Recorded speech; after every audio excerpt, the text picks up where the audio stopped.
Finally চলে এসেছি বর্ধমানের কালনাতে। তো এখানে আছে সেই 101টি শিব মন্দির। তো আমি আজকে মন্দিরের একদম কাছেই আছি। তো এই হচ্ছে মন্দিরের সবকটি মন্দিরে এরকম বাবা আছে।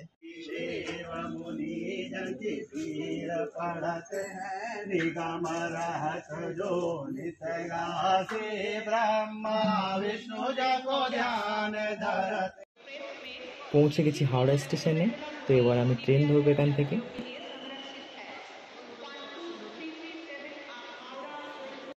তো বন্ধুরা তোমাদের একটু বলে দিই, কাটোয়া লোকাল ছাড়ে 7 নম্বর প্ল্যাটফর্ম থেকে।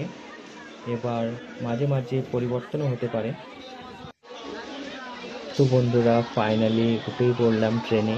তো এটা হচ্ছে কাটোয়া লোকাল। তো যাত্রাপথে ট্রেনটি অনেক স্টেশনেই দাঁড়ায়, তো কিছু কিছু স্টেশন একটু তুলে ধরলাম।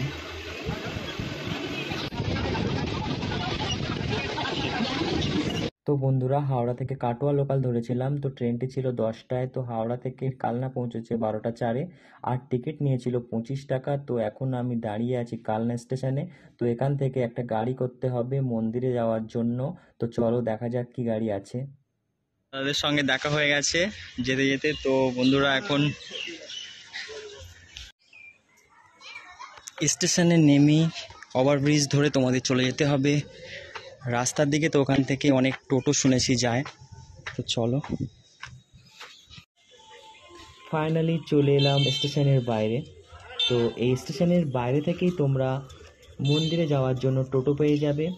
আর টোটো ভাড়া 10 টাকা করে, একদম মন্দিরের সামনেই তোমাদের নামিয়ে দেবে। তো উঠে পড়লাম একটা কাকার টোটোতে। তো ভাড়া নিয়েছিল 10 টাকা। তো এই হচ্ছে শিব মন্দিরের মেন গেট। তো এখান থেকেই গাড়িটি যাবে মন্দিরের দিকে। চলে এসেছি কালনাতে 108 শিব মন্দিরে। তো মন্দিরগুলো একটু দেখাই।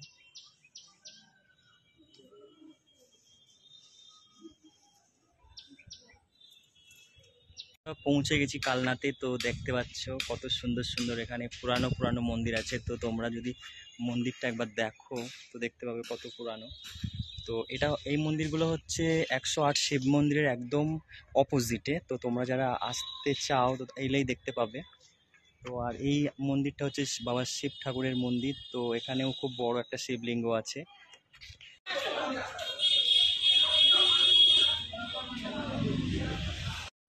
তো এই হচ্ছে 108 শিব মন্দির। তো দুটি লাইনে মন্দিরগুলো অবস্থিত আছে। তো একটা বড় সার্কেল আছে, তো মাঝখানে আর একটা সার্কেল আছে। তো দুটো সার্কেল মিলিয়ে 108টা মন্দির আছে। আর এই 108টা মন্দিরের প্রত্যেক মন্দিরেই আছে একটা করে শিবলিঙ্গ। তো আমি সব শিবলিঙ্গই দর্শন করেছিলাম। আর বন্ধুরা সত্যি কথা বলতে সব মন্দিরেই আমি জল দিতে পারিনি। মন্দিরগুলো অনেক আছে। তো তোমরা যারা আসছো বাড়ি থেকে জল, দুধ গঙ্গা জল অবশ্যই নিয়ে আসবে সাথে করে। তো আর এখানে তোমরা পুজোও দিতে পারো। পুজোর দক্ষিণা হচ্ছে 101 টাকা। মন্দিরটিতে ক্যামেরা অ্যালাউ আছে, তোমরা ভিডিও করতে পারো, কোনো বাধা নেই। আর এখানে তোমরা যদি ফ্রেন্ড বা গার্লফ্রেন্ড নিয়ে আসতে চাও তবুও তোমরা গল্প করতে পারবে। কারণ আমি এসে দেখেছি প্রচুর বয়ফ্রেন্ড গার্লফ্রেন্ড ছিল। কোনো বাধা নিষেধ কিছুই নেই। তো তোমরা সবাই আসতে পারো। এটা মাঝখানে একটা পার্ক মতো আছে, তো তোমরা বসেও এখানে সময় কাটাতে পারো। তো চলে আসো শিব মন্দিরের এখানে।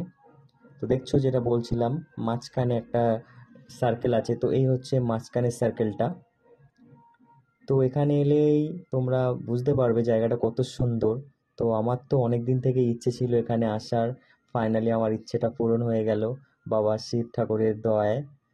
তো আমার কপালটা খুবই ভালো, বাবা আমাকে নিয়ে এসছে এখানটায়।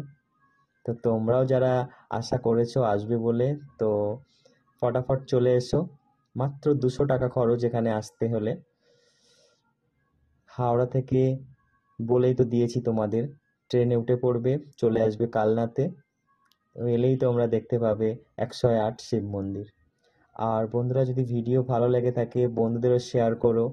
আর একটা লাইক করো, কমেন্টে হর হর মহাদেব লিখো। তো বন্ধুরা মন্দিরগুলো খুবই পুরানো। তো টোটো যে টোটোয় করে এসেছিলাম ওই কাকুটা বলছিল এখানে আরো অনেক মন্দির আছে, তো এখান থেকে 1-1.5 কিলোমিটার দূরে দূরে এগুলো পাতাল গঙ্গা, তারপর হচ্ছে একটা একটা মুনির আশ্রম আছে, তো নামটা ঠিক মনে পড়ছে না। তো এখানে অনেক কিছুই আছে। একটি শিব মন্দিরের সামনেই আছে এই মন্দিরগুলো, তো খুবই সুন্দর মন্দির দেখতে পাচ্ছ।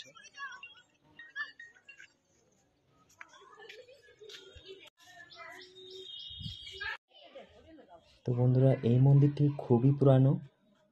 তো একটা সাইডে আছে গৃহবর্ধন মন্দির এবং মাঝখানে আছে রত্ন মন্দির। তো পুরো মন্দিরটাই পোড়া মাটি দিয়ে মণ্ডিত। রত্ন মন্দিরে বসে একটু বিশ্রাম নিয়ে নিচ্ছিলাম আর একটু সেলফিতে মন্দিরটাকে বন্দি করছিলাম। জানি না কপালে আছে কিনা আর পরে আসা। তো এই হচ্ছে আমাদের শ্রীকৃষ্ণ ও রাধারানীর বিগ্রহ।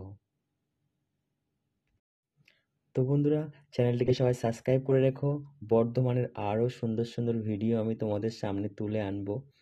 তো সবাই চ্যানেলটিকে সাবস্ক্রাইব করে পাশে থেকো। তো বন্ধুরা শ্রাবণ মাস বলে সবাই তারকেশ্বর যাচ্ছিল, তো ট্রেনটিতে সেই ভিড় ছিল। তো বন্ধুরা আজকের ভিডিও এই পর্যন্তই, সবাই চ্যানেলটিকে সাবস্ক্রাইব করে রেখো।